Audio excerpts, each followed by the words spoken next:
bilis ng teknolohiya, nakakalimutan ba natin ang pagbilis ng paglipas ng panahon kasama ang pamilya?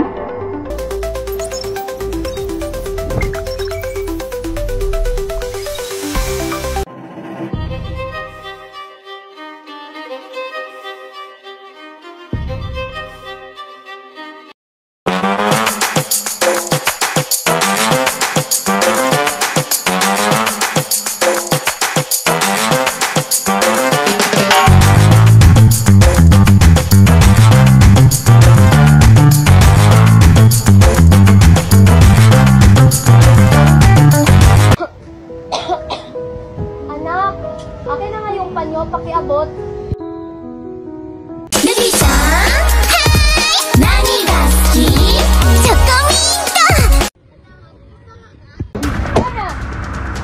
mo na ako naririnig.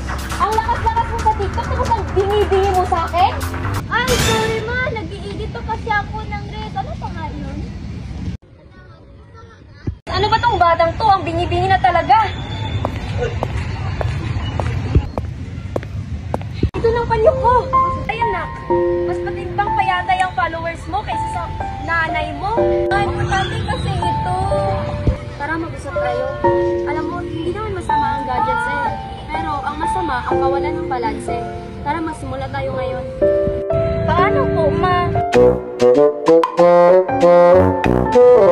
Solution 1. Oras ng pamilya.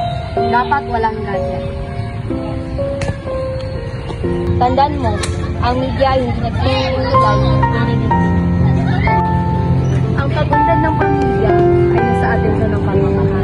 Hindi sa lakas ng wifi signal. Anak, tara gala tayo. Ano gusto? Sige na po, ma. Simulan natin yung kapitahin. Ngayon na! Doon, o kaya doon na lang tayo. Go! Ang pagbabawal ng gadget ay hindi masama. Ang masama ay ang kawalan ng balanse. Technology has changed the way we live our lives. It has transformed the way we communicate, learn, and even work.